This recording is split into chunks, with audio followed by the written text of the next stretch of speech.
Let's start with Jeremy Swayman, because this news yesterday, like, this was the first time in months that I got like into Twitter. Like, I was responding to people, I was putting my thoughts out, because this whole saga has been a saga. And I said a couple of weeks ago on the show, I was like, look, they're not that close right now.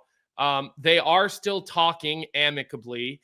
And I said, things can change really quickly one way or the other. I said, I don't think he'll be signed opening night. That was just a prediction I made, Frank. But I did say that, like, in an instant, one side could decide we're getting this done, and it gets done, and he is playing. Now, yesterday, as everybody was aware of, this just took a turn for, to me, the worst. And, I'm curious from your standpoint, Frank, taking everything that happened yesterday and everything that I know you probably already garner and know, what exactly is now going on with Jeremy Swayman and the Boston Bruins? Well, you heard his agent in the statement yesterday, Louis Gross, say that they're going to take a few days to reassess. And obviously they're really disappointed by what Cam Neely said. And I think when you look at it from, both sides' perspective, like, first off, to me, this really seemed like a tactical error by the Bruins. This felt like a team that was cracking under the weight of probably not having their future number one in net to start the season. There's obviously some frustration. And again, to understand it from both sides, I think they've moved a pretty significant amount. Now, I don't think that they put a $64 million offer on the table. In fact, my understanding is the Bruins have offered 8 years times $7.8 million, which is 62.4. Mm-hmm. So maybe Cam Neely had a little bit of fun with numbers. Rounding error.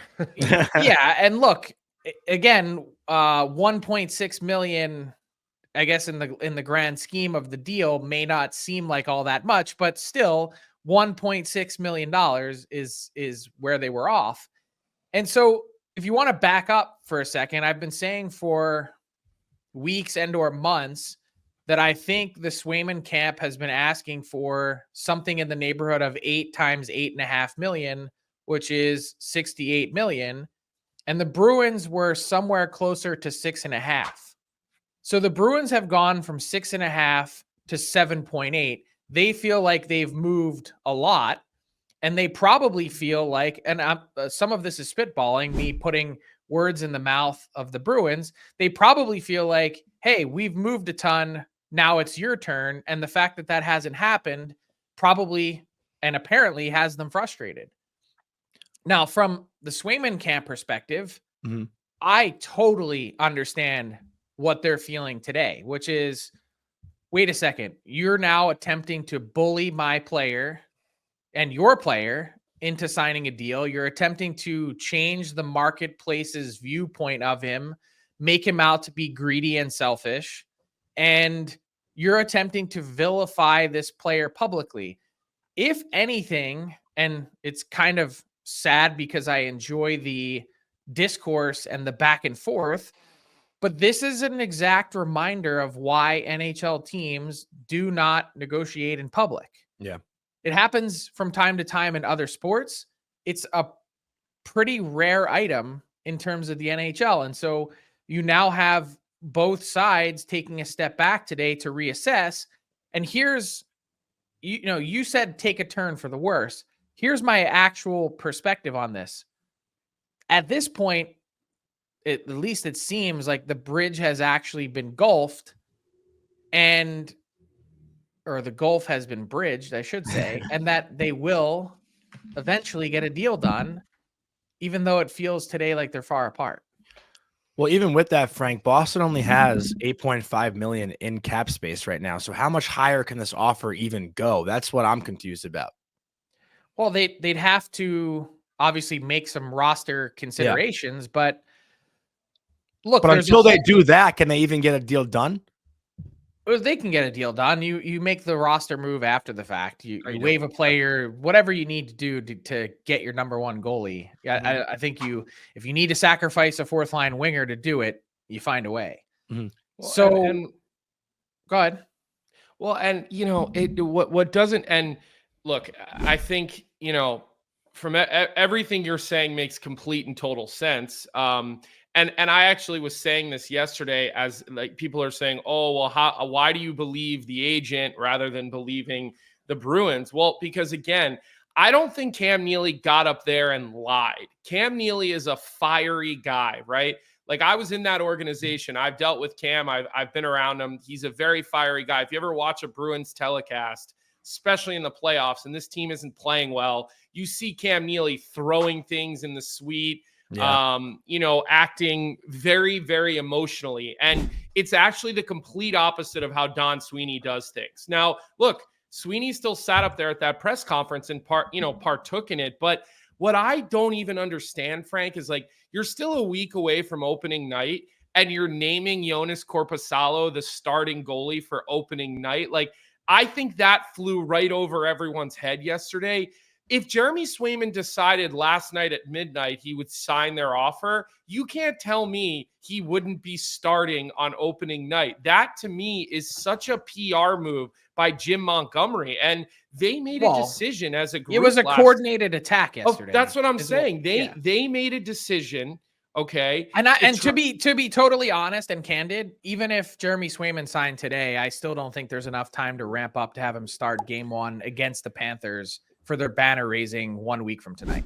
Yeah, I mean, look, I don't agree because I think he's been taking shots, he's been skating, he's been on the totally ice, different than playing in a game. Club. It just is. I understood, but you had time you had plenty of time between now and opening night. This was all part of their attack, and I don't understand. And the one I love, by the way, that the media went down to Korpisalo after this press conference, and they were like, "Hey, he's like, I haven't heard anything." Yeah, I don't know what you guys are talking about. The last thing that I want to say and I want to address, and I've seen this comments now in our chat, I got them all day on Twitter yesterday, was this whole Louis Gross didn't tell his client about an offer.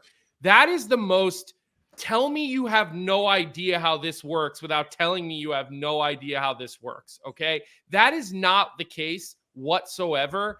I've personally known Louis Gross for 20 plus years, okay? Louis is one of the guys that actually does have integrity in this business. There are plenty that don't, but you can't not tell your client an offer. That doesn't happen. Like, people just assume, oh, with Nylander, he didn't tell Nylander how much the offers were, blah, blah, blah. Like, that is the dumbest thing I've ever heard. And these guys actually have a fiduciary responsibility.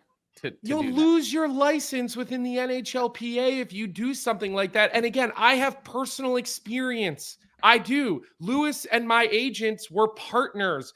He's been on a negotiation. I've been in one with him. I've known him for 20 years. Like, when I see that, it just tells me how out of touch people are with how these things actually work. So if you're one of those people that thinks that, you're reaching, you're grasping at straws. Yeah, there were a ton of screenshots yesterday on Twitter that I saw of people like blaming Louis Gross for not sharing things with previous clients. See, that's the unfortunate part of what Cam Neely did with the tactical error that he made. Is now everyone can your speculate. Fan base is starting to turn against your player, and that was by design, because what they're trying to do is pressure him into signing.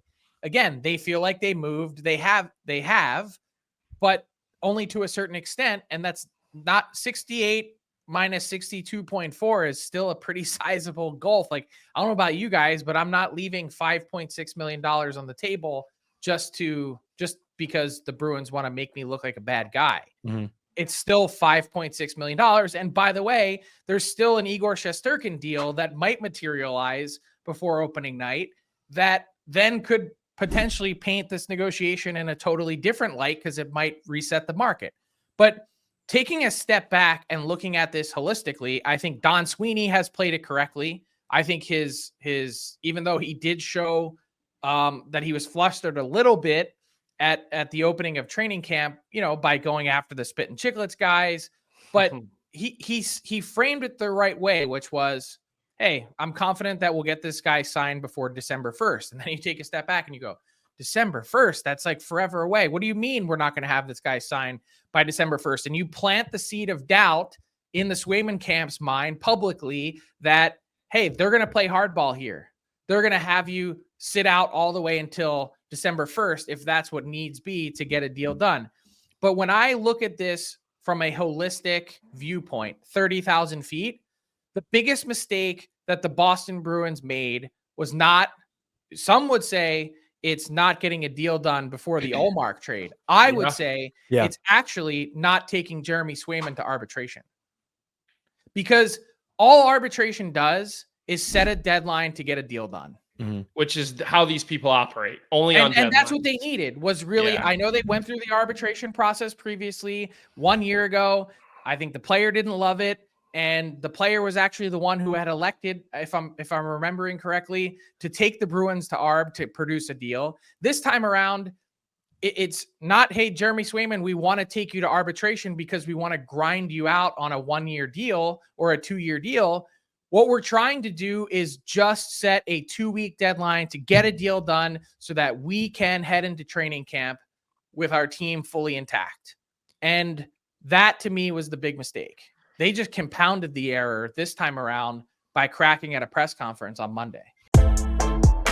What's up, hockey fans? If you enjoyed that video, then you need to be hitting the subscribe button right here at Daily Faceoff. Exclusive interviews and analysis from our hockey insider Frank Seravalli, fantasy updates from Brock Sagan, and a daily live show at noon Eastern, Monday through Friday. You don't want to miss any of the fantastic content, so hit that subscribe button.